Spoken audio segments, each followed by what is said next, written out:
বিসমিল্লাহির রহমানির রহিম। আসসালামু আলাইকুম রহমতুল্লাহি ওবরাকাতু।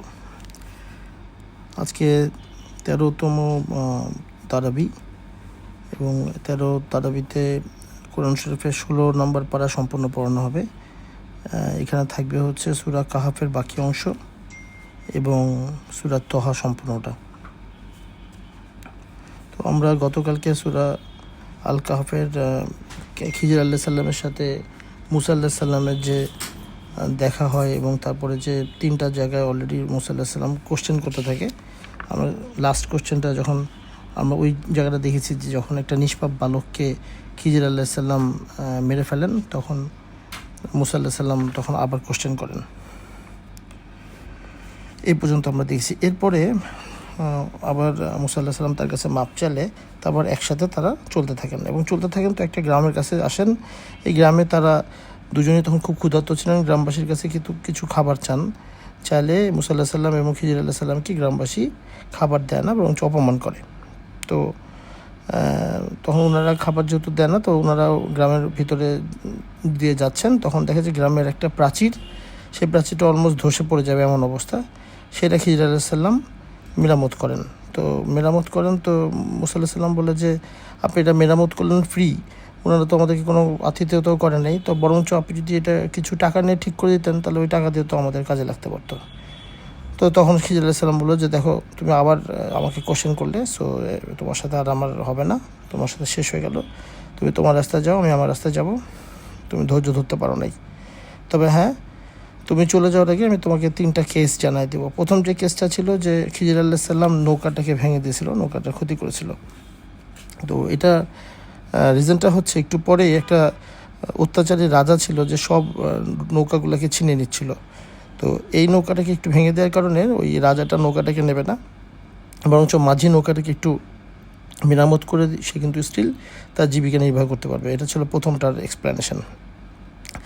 সেকেন্ড হচ্ছে যে বালকটাকে খিজির আলাইহিস সালাম মেরে ফেলেন। এই বালকটা, তার বাবা মা অত্যন্ত পরেজগার, কিন্তু সে বড় হয়ে অবাধ্যতা করবে এবং কুফরি করবে, বাপ মায়ের নাম খারাপ হবে, এই কারণে মেরে ফেললো। এবং আল্লাহ পাক আসলে এই বাবা মাকে আরও নেককার সন্তান দান করবেন একজন, এই কারণে তাকে মেরে ফেলা হয়েছিল, যে তার বাবা মার নাম না খারাপ হয়। আর লাস্টে যে প্রাচীরটা উনি ঠিকঠাক করে দেন, সেটা রিজন হচ্ছে ওই প্রাচীরের তলায় ওই গ্রামেরই 2টা এতিম লোক বা ছেলের 2টা এতিম বাচ্চার কিছু গুপ্তধন আছে। তো যদি ওই প্রাচীরটা তখনই ভেঙে পড়ে যায় তাহলে আসলে গ্রামের লোকজন ওই সম্পদটা নিয়ে নেবে, কিন্তু এমনভাবে ওটা ঠিক করে দেওয়া হয়েছে যাতে এই এতিমরা যখন বড় হবে তখন এটা ভেঙে পড়বে এবং এতিমরা তাদের সম্পদটা রক্ষা করতে পারবে। তো এটা খিজির আলাইহিস সালাম জানায় দেয়। এর পরবর্তীতে আমরা 83 থেকে 101 নম্বর আয়াতের মধ্যে দেখতে পাই যে জুলকারনাইন সম্পর্কে বলা হয়েছে। যে ইহুদি পণ্ডিত যে বলেছিল যেমন একজন সে পৃথিবীতে ভ্রমণ করেছে, তো জুলকারনাইন হচ্ছে সে যে একজন রাজা ছিলেন, ন্যায়পরায়ণ রাজা ছিলেন এবং উনি এরকম ট্রাভেল করতেন।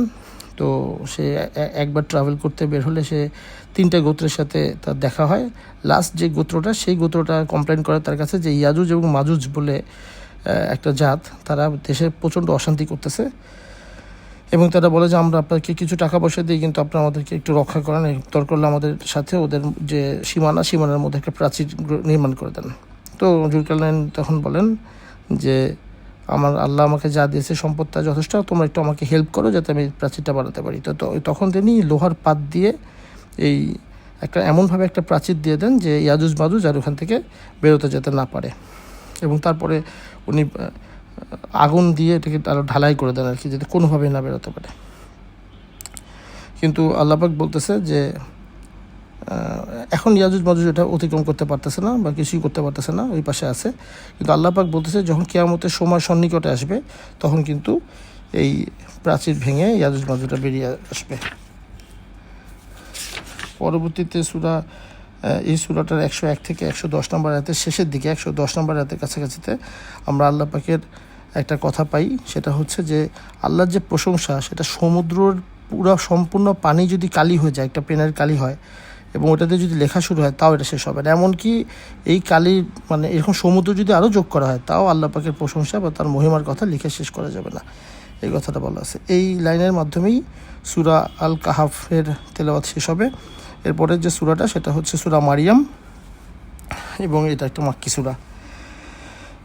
মারিয়াম সূরাটা বলার আগে একটু এটা প্রেক্ষাপটটা দেওয়া হোক। এটা হচ্ছে যে এটা রাসূলুল্লাহ সাল্লাল্লাহু আলাইহি ওয়াসাল্লাম যখন হিজরত করেন মদিনা, তারও 7 বছর আগে উনি একটা দলকে আবসিনিয়ায় পাঠান।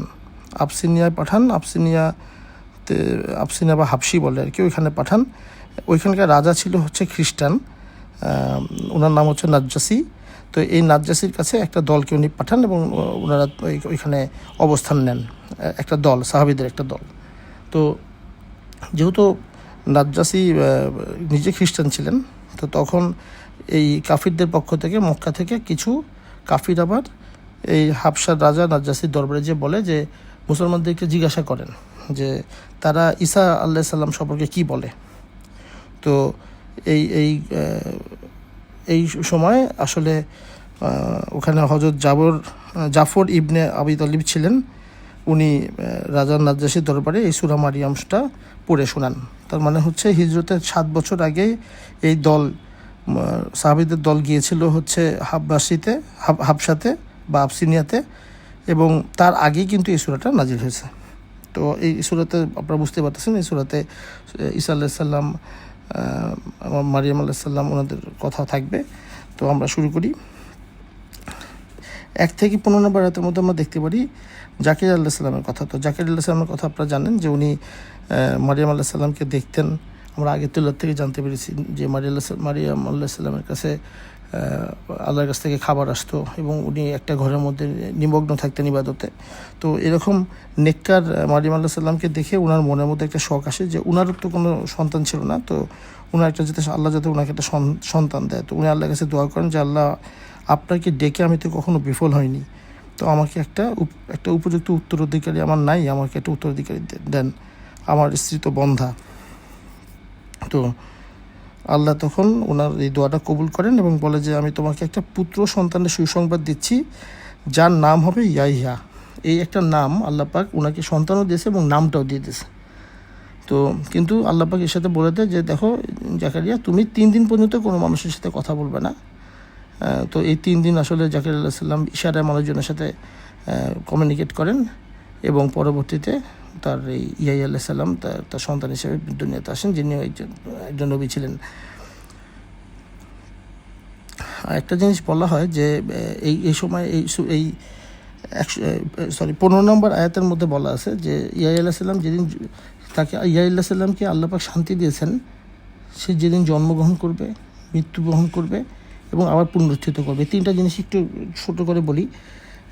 যখন একটা বাচ্চা মায়ের গর্ভে থাকে, সে এক ধরনের দুনিয়াতে থাকে মায়ের শরীরের ভিতরে, তারপর সে দুনিয়াতে আসে, সেটা তার জন্য একটা টেনশনের ব্যাপার। ছোটো বাচ্চা ওই সময় আমরা রিকল করতে পারি না, কিন্তু সে তো একটা দুনিয়া, তার চেঞ্জ হয়, একটা দুনিয়া আসে।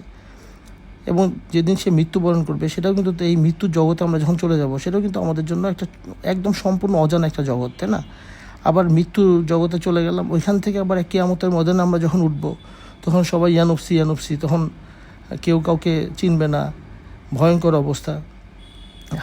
এত হাজার হাজার কোটি মানুষ, কিন্তু কেউ কাউকে দেখার সময় নেই। ওটা আবার আরেকটা জগৎ। এই 3টা জগতেই আল্লাহ পাক ইয়াহইয়া আলাইহিস সালামকে শান্তি দান করেছে। আমাদেরও দোয়া করা উচিত যাতে এই 3টা ফেজেই আল্লাহ আমাদেরকেও শান্তি দান করেন, আমাদের প্রতি করুণা করেন। এরপরে সূরা 16 থেকে 40 নম্বর আয়াতের মধ্যে মারিয়াম আলাইহিস সালামের গর্ভধারণ এবং ঈসা আলাইহিস সালামের জন্ম নিয়ে কথা আসছে। তো এখানে বলা হচ্ছে যে আমরা জানি যে মারিয়াম আলাইহিস সালাম তো আসলে নিজের পরিবারের লোকজন থেকে একটু আলাদা হয়ে উনি এক জায়গায় নির্জনে বসে ইবাদত করতেন এবং উনি পর্দানসীন ছিলেন। তো জিবরাইল আলাইহিস সালাম মানুষের বেশে ওনার কাছে আসলে মারিয়াম আলাইহিস সালাম ভয় পেয়ে যান এবং আল্লাহর কাছে দোয়া করেন, আল্লাহ, আমি এই লোকের কাছ থেকে তোমার কাছে আশ্রয় চাচ্ছি। তখন জিবরাইল আলাইহিস সালাম ওনাকে বলে যে আমি আল্লাহর আদেশে আপনার কাছে আসছি এবং আমি আপনাকে একটা পবিত্র সন্তান দান করতে এসেছি। তো তখন মারিয়াম আলাইহিস সালাম বলে যে আমি তো কোনো মানুষ আমাকে স্পর্শ করেনি, তো আমার কীভাবে সন্তান হবে? তখন জিবরাইল আলাইহিস সালাম বলে যে এইভাবেই হবে, আপনার আল্লাহর কাছে এটা করা কোনো ব্যাপারই না। তো এরপরে জিবরাইল আলাইহিস সালাম আসলে আল্লাহর কাছ থেকে আনার রূহ ওকে ফু করে দিলে উনি গর্ভধারণ করেন এবং উনি এই শহর থেকে দূরে একটা জায়গায় চলে যান। এবং ওখানে যে উনি অনেক কষ্ট পাচ্ছিলেন এবং তখন উনি নিজে নিজে বলছেন যে এবং খুব টেনশনে ছিলেন যে বাচ্চা হবে, সোসাইটি নাকি কীভাবে অ্যাকসেপ্ট করবে। তো এখানে উনি তখন মনে মনে ভাবতেছেন যে এর থেকে ভালো আমি যদি মারা যেতাম তার মনে ভালো ছিল। তো তখন ফেরেশতারা তাকে বলে যে আপনি চিন্তা করবেন না, আল্লাহ পাক আপনার জন্য একটা ঝর্ণা তৈরি করে দিয়েছেন এবং এই যে গাছের তলে আপনি আছেন, এটা গাছের ডাল ধরে নাড়া দিলে আপনার জন্য খেজুর পড়বে, আপনি খাবার খাবেন, পান করেন আর নিশ্চিন্তে থাকেন। আর যদি কেউ আপনাকে কিছু বলে তাহলে আপনি বলবেন যে আমি আল্লাহর উদ্দেশ্যে রোজা রেখেছি, আমি এখন কোনো কথা বলতে পারবো না। অতঃপর ঈসা আলাইহিস সালাম ভূমিষ্ঠ হন এবং উনি সন্তানসহ নিজের সম্পদের কাছে ফিরে আসলে সম্পদের লোকজন খুব ওনাকে নিয়ে খুব আজে বাজে কথা বলতে থাকে, বলে যে তোমার বাবা মা কত ভালো মানুষ ছিল, কিন্তু তুমি এটা কী করলে। তখন মরিয়ম আলাইহিস সালাম কিছু বলেন না, বাচ্চার দিকে ইঙ্গিত করে দিলে এই দুধের বাচ্চা শিশু তার মুখ থেকে কথা বলা শুরু হয়, মিরাকেল, এবং সে বাচ্চা বলে ঈসা আলাইহিস সালাম আর কি একদম দুধের বাচ্চা। তখন ওই অবস্থাতে উনি কথা বলেন এবং বলেন যে আমি আল্লাহর বান্দা, তিনি আমাকে কিতাব দিয়েছেন, আমাকে নবী বানিয়েছেন, আর আমি যেখানে থাকি না কেন আমাকে বরকতময় করেছেন, আদেশ দিয়েছেন যতদিন জীবিত থাকি ততদিন সালাত কায়েম করব, জাকাত দিতে বলবো, আমাকে মাতার প্রতি করেছেন অনুগত, এবং আমার প্রতি শান্তি যেদিন আমি জন্মগ্রহণ করেছি, যেদিন আমার মৃত্যু হবে এবং যেদিন আমি পুনরুত্থিত হব। তো ইয়া আলাইহিস সালামের মতোই যে তিনটা জিনিস, যেদিন জন্মগ্রহণ করেছে, যেদিন মৃত্যু হবে এবং যেদিন পুনরুত্থিত হবে, এই তিনটা দিনই আল্লাহ ওনাকে শান্তি দিয়েছেন। তো দুধের বাচ্চা হয়ে ঈসা আলাইহিস সালাম এই কথাগুলো মানুষদেরকে জানিয়ে দেন। তো এরপর আল্লাহ আরও বলতেছেন যে এই হচ্ছে মারিয়াম পুত্র ঈসা, যাদের ব্যাপারে লোকেরা বিতর্ক করে, কিন্তু আল্লাহ যখন যা ইচ্ছা করা দরকার আল্লাহ খালি হওয়া বলে আর এটা হয়ে যায়। সো এই বাবা ছাড়া সন্তান গ্রহণ আসলে কোনো ব্যাপারই না। এরপরে সূরার 41 থেকে 50 নম্বর আয়াতে আমরা ইব্রাহিম আলাইহিস সালামের একটা ছোট ঘটনা পাই। সেটা হচ্ছে যে ইব্রাহিম আলাইহিস সালাম যখন আসলে আল্লাহর ইবাদত শুরু করেন, তখন তার বাবা তাকে বলে যে তুমি আমরা এতদিন ধরে যাদের পূজা করেছি তুমি তাদের কাছ থেকে কীভাবে মুখ ফিরে নিচ্ছ, তুমি যদি এরকম করো তাহলে তোমাকে পাথর মেরে আমরা হত্যা করব এবং তুমি আমার কাছ থেকে চিরতরের জন্য চলে যাও। তখন ইব্রাহিম আলাইহিস সালাম ফার্স্টে যেটা কথা বলে আপনার প্রতি সালাম। এখানে একটা শিক্ষা হচ্ছে যে যেখানে জীবনের থ্রেট দিচ্ছে বাবা, সেইখানেও ইব্রাহিম আলাইহিস সালাম কিন্তু তাকে সালাম দিচ্ছে। সো বাবা মায়ের সাথে ভালো ব্যবহার করাটা কতটা ইম্পর্টেন্ট আমরা এখান থেকে বুঝতে পারি। তো এবারে ইব্রাহিম আলাইহিস সালাম বলেন যে আমি আপনার জন্য আল্লাহর কাছে দোয়া করব, কিন্তু আমি আপনাদেরকে ছেড়ে চলে যাচ্ছি। তো এইভাবে ইব্রাহিম আলাইহিস সালাম চলে আসে। পরবর্তীতে আল্লাহ বলতেছে ইব্রাহিম আলাইহিস সালামের থেকে তো ওনার বংশধর থেকে অনেক সবাইকেই নবী বানানো হয়েছে। পরবর্তীতে সূরার 51 থেকে 65 নম্বর আয়াতের মধ্যে আমরা তেলাওয়াতে সিজদা পাবো, যেখানে আল্লাহ পাক বলতেছে যে এরা সবাই আদমের বংশধর, নূহের সাথে এবং তাদের সাথে যারা নৌকা আরোহণ করেছিল তাদের বংশধর, এবং ইব্রাহিম এবং ইসরায়েলের বংশধর। তাদের কাছে যখন দয়াময় আল্লাহর আয়াত পাঠ করা হতো তখন তারা সিজদা লুটিয়ে পড়তো এবং কাঁদতে থাকতো। এই সময়টা আসলে তেলাওয়াতে সিজদা, আমরা নামাজের মধ্যে তেলাওয়াতে সিজদা পাবো। এরপর একটা ঘটনা আছে, সেটা হচ্ছে যে এটা হচ্ছে 66 থেকে 82 নম্বর আয়াতের মধ্যে আপনারা পাবেন। এই ঘটনাটা হচ্ছে যে আল্লাহর এক রাসূলুল্লাহ সাল্লাল্লাহু আলাইহি ওয়াসাল্লামের সময় ওনার এক সাহাবী একজন কাফির ছিল, আস ইবনে ওয়াইল। এই আস ইবনে ওয়াইলের কাছে টাকা পেত। তো এই সাহাবী যখন গেলেন, সাহাবীর নামটা আমি ভুলে গেছি, বাট সাহাবী যখন টাকাটা চাইতে গেলেন তখন আস ইবনে ওয়াইল বললেন যে তুমি যদি মোহাম্মদের কথা না শোনো, তুমি যদি মোহাম্মদের থেকে বিষয় উঠে নাও, তাহলে তোমার টাকাটা আমি ফেরত দেবো। তখন উনি বললেন যে এটা আমার পক্ষে সম্ভব না, আমি ইমানে নিছি, আমি মুসলিম, আমি মোহাম্মদের কথা সাল্লাল্লাহু আলাইহি সাল্লাম ওনার কথা কেন আমি অবিশ্বাস করব। তখন উনি বললেন যে তাহলে ঠিক আছে, তোমার কথা অনুযায়ী তো একটা পরকাল আছে, তো পরকালেও তো আমার নিশ্চয়ই ধন সম্পদ থাকবে, আমার সন্তান সন্ততি থাকবে, তখন আমার পরকালে আমার কাছ থেকে এই টাকা তুমি ফেরত নিয়ে নিও, এবং যদি আমাকে খুঁজে না পাও পরকালে আমার সন্তান সন্ততির কাছ থেকে তুমি নিয়ে নিও। অবজ্ঞা করে এই কথা বলে আর কি। তো এই কথাটা এই আল্লাহ পাক কোরআন শরীফে এই কথাটা জেনে এবং এটার এগেইনস্টে এই আয়াত নাজিল করেছে যে সে বলে নাম ধরে বলে নেই, কিন্তু বলতেছে যে সে আমার আয়াতের কুফরি করে এবং বলে তাকে নাকি অবশ্যই পৃথিবীর মতো পরকালে সম্পদ এবং সন্তান সন্ততি দেওয়া হবে। তাহলে সে কি গায়েবের খবর জেনে গেছে, নাকি দয়াময়ের কোনো প্রতিশ্রুতি সে লাভ করেছে? সে কিছুই পায় না এগুলো। সে যা বলে তার জন্য তার শাস্তি আরও বৃদ্ধি করা হবে। আর ওই পরকালে তো আসলে সে থাকবে একদম একা, কারণ এই আমাদের পরকালে তো আর দুনিয়ার সম্পদ এবং সন্তান সন্ততি আসলে পরকালে থাকবে না। তো এটা এখানে ঘটনাটা এখানে আসছে। এরপরে 83 থেকে 98 আয়াতে আল্লাহ পাক আরেকবার রিমাইন্ডার দিয়েছেন যে ঈসা আলাইহিস সালাম ওনার সন্তান না। দয়াময় আল্লাহর জন্য কোনো সন্তান গ্রহণ কোনোদিন কোনো শোভনীয় কোনো কিছু না।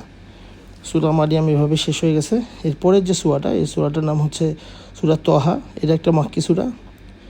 সূরা তহার একটা অনেক বড় একটা গুরুত্ব আছে। সেটা হচ্ছে যে এই সূরাটা আমাদের ইসলামের যে একজন খলিফা ওমর বিন খাত্তাব রাদিয়াল্লাহু তাআলা আনহু, উনি এই সূরাটার প্রথম দিকটা শুনেই আসলে ইসলাম ধর্মের প্রতি দুর্বল হয়ে পড়েন।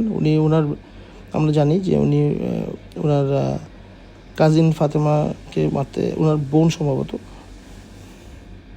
ওনার বোন ফাতিমা এবং বোনের হাজব্যান্ড সাইদ ইবনু জাইদ, এনারা অলরেডি ইসলাম ধর্ম গ্রহণ করলে তখন উমর ইবনে খাত্তাব, উমর রাদিয়াল্লাহু তাআলা আনহু, উনি তখনও অমুসলিম ছিলেন। তো উনি প্রচণ্ড রাগ করেন যে তার বোন ইসলাম ধর্ম গ্রহণ করেছে। সো ওনার বাসায় যায় এবং বোনকে মারধর দেন। তখন বোনের হাজব্যান্ড যখন ঢুকেছিলেন বাসায়, তখন কোরআন শরীফের এই প্রথম দিকের যে আয়াতগুলো এগুলো পড়ে শোনানো হয়। যখন উনি আসলে ওনার বোনকে ফার্স্টে হিট করেন, মারেন, এবং বোনের রক্ত দেখে ওনার মনটা নরম হয়, তখন ওনার বোনের হাজব্যান্ডের কাছ থেকে উনি এই সূরা তহার প্রথম দিককার যে অংশ এটা শোনেন, এবং শোনার পরে উনি রাসূলুল্লাহ সাল্লাল্লাহু আলাইহি ওয়াসাল্লামের কাছে যে ইসলাম ধর্ম গ্রহণ করেন। সো এটা খুব একটা ইম্পর্ট্যান্ট, এই সূরা তহার প্রথম দিকের অংশটা। তো এর সূরা তহাতে একদম প্রথমে বলা তহা এভাবে শুরু হয়, আপনি কষ্ট ভোগ করবেন এই জন্য কোরআন নাজিল করা হয়নি, বরং যারা ভয় করে এমন ব্যক্তিকে উপদেশ দেওয়ার জন্যই তা নাজিল হয়েছে। কোরআন নাজিল হয়েছে এমন এক সত্তার তরফ থেকে যিনি সৃষ্টি করেছেন জমিন এবং সুউচ্চ আসমানকে। এটা প্রথম দিকে আছে সূরার, এবং এই কথা শুনেই, এই প্রথম প্যারাটা শুনেই উমর রাদিয়াল্লাহু তাআলা আনহু পরবর্তীতে যে ইসলাম ধর্ম গ্রহণ করেন। এরপরে সূরার ডিটেলসে আসছে হচ্ছে আবার মুসা আলাইহিস সালামের সম্পূর্ণ ঘটনা, উনি যে নবুয়ত কীভাবে প্রাপ্তি হয়, আল্লাহ ওনাকে মোজেজা দেয়, লাঠির মোজেজা। তারপরে উনি আল্লাহর কাছে, এখানে একটা দোয়া আছে আমরা যেটা সবসময় বলি যে হে আমার রব, আমার বক্ষ প্রশস্ত করে দিন, আমার কাজ সহজ করে দিন, আমার জিহ্বা থেকে জড়তা দূর করে দিন, যেন লোকে আমার কথা বুঝতে পারে। আমরা জানি যে মুসা আলাইহিস সালাম ছোটোবেলায় একবার মুখের মধ্যে কয়লা দিয়ে দিলে ওনার মুখের কথা একটু অস্পষ্ট হতো। তো মুসা আলাইহিস সালাম যে দোয়া করেছেন আল্লাহর কাছে যাতে তার কথা ঠিক মতো বুঝতে পারে, সেইটার কথা এখানে আসছে। এছাড়া যা আসছে এগুলো আপনারা অলরেডি আমরা মুসা আলাইহিস সালামের আগের তেলাওয়াত থেকে আমরা জানি যে পুরো ঘটনাটাই আবার রিপিট করা হয়েছে এখানে। পরবর্তীতে একটা জিনিস আছে যে যখন মুসা আলাইহিস সালাম আল্লাহর সাথে দেখা করতে তুর পাহাড়ে গেলেন, তখন মুসা আলাইহিস সালামকে আল্লাহ পাক বললেন যে তুমি এত তাড়াতাড়ি কেন, কি তোমাকে বাধ্য করলো তোমার কওমকে পিছনে রেখে তাড়াতাড়ি চলে আসতে? তখন তো মুসা আলাইহিস সালাম বললেন ওরা তো আমার পিছিয়েই আছে, আমি তাড়াতাড়ি আসলাম যাতে আপনি সন্তুষ্ট হন, আল্লাহকে বলেন। তখন আল্লাহ বলেন যে আমি তো তোমার কওমকে একটা পরীক্ষায় ফেলেছি। তো সেই পরীক্ষাটা হচ্ছে তো আল্লাহ পাক যখন বলে যে সামিরি তাদেরকে পথভ্রষ্ট করেছে, মানে সামিরি মুসা আলাইহিস সালামের যে কওম তাদেরকে পথভ্রষ্ট করেছে, এবং আল্লাহ পাক আরও বলেন যে এর মধ্যে সামিরি একটি বাছুর সৃষ্টি করে এবং মুসার রব বলে প্রচার করতে থাকে। এই কথাটা সামিরি কি একজন ব্যক্তি ছিল নাকি সামিরি একটা গোত্র ছিল, সেটা নিয়ে আমরা এখনও খুব একটা ক্লিয়ার কাট, দুইটা পক্ষেই মুফাসসিররা বলেছেন। অনেকে বলে একজন ব্যক্তি ছিল, আরেকজন বলে যে না, সামিরি একটা গোত্র ছিল। মুসা আলাইহিস সালাম তার কওমকে যখন রেখে চলে আসে, এই সামিরি গোত্রটার সাথে মুসা আলাইহিস সালামের কওমের দেখা হয়, এবং সামিরি গোত্রটা আসলে সবসময় বাছুর, একটা অলঙ্কারের বাছুর বানিয়ে সেটা পূজা করতো। তো এটা যখন সামিরি গোত্রের সাথে মুসা আলাইহিস সালামের কমের দেখা হয়, তখন মুসা আলাইহিস সালামের কম সামিরি গোত্রকে এটা করতে দেখে তারা একই কাজ করা শুরু করে। তো সামিরি হয়তো একটা ব্যক্তিও হতে পারে মুসা আলাইহিস সালামের কমের ভেতর থেকে, যে কিনা অন্যদেরকে প্ররোচিত করেছে এই একটা অলঙ্কারের বাছুর বানিয়ে, সবার গহনাগাটি নিয়ে অলঙ্কারের বাছুর বানিয়ে পূজা করতে। অথবা একটা গোত্র থেকে মুসা আলাইহিস সালামের কম ইন্সপায়ার্ড হয়। তো এটা দুই দিকে লজিক আছে। তো আল্লাহ পাক সেটা বলতেছে যে তুমি এখানে আসছো, কিন্তু তুমি যে দেখো যে সামিরির প্ররোচনাতে ওরা তো বাছুরকে পূজা করতেছে। তো এরপরে মুসা আলাইহিস সালামের কথা শুনে যখন নিচে নেমে আসেন, এসে উনি দেখে, আমরা জানি উনি অনেকে রাগ করেন, এবং উনি এই বাছুরটাকে, যেই বাছুরের যে মূর্তিটা বানানো হয়েছে এটাকে উনি ভেঙে আগুন দিয়ে জ্বালিয়ে দেন, ভেঙে চুড়ে ফেলেন, এবং সবাই কমকে আবার বলেন যে আল্লাহ ছাড়া তো কোনো ইলা নেই, তোমরা এই কাজ কেন করতেছো। এবং উনি সামিরি ব্যক্তি হোক অথবা গোত্র হোক, উনি এটাকে একদম অস্পৃশ্য, অসুচি, মানে বয়কট করেন আর কি সম্পূর্ণ। এবং এবং উনি একটা সামিরিকে একটা শাস্তিও দেন। তো এই সামির গোত্র কিনা ব্যক্তি, ওই জিনিসটা দুইটা পক্ষই আছে, কিন্তু মুসা আলাইহিস সালাম তাদেরকে সামিরি গোত্র অথবা সামিরি ব্যক্তিদেরকে শাস্তি দেন, এবং মুসা আলাইহিস সালাম কওমের মধ্যে আবার পুনরায় ঈমানকে এস্টাবলিশ করেন। এই ঘটনাটা আসছে এখানে। এরপরে সূরাটার 105 থেকে 115 নম্বর আয়াতের মধ্যে আল্লাহ পাক এটা বলতেছেন যে কিয়ামতের মাঠ কোনটা হবে। কিয়ামতের মাঠটা আসলে পৃথিবী হবে। এই পৃথিবী হবে কিয়ামতের মাঠ, এবং এই সময় পৃথিবীকে যত পাহাড় পর্বত যা আছে সব কিছু একদম মসৃণ করে একটা পুরো পৃথিবীকে একটা মাঠে পরিণত করা হবে, এবং ওইখানে আমাদের বিচার শুরু হবে।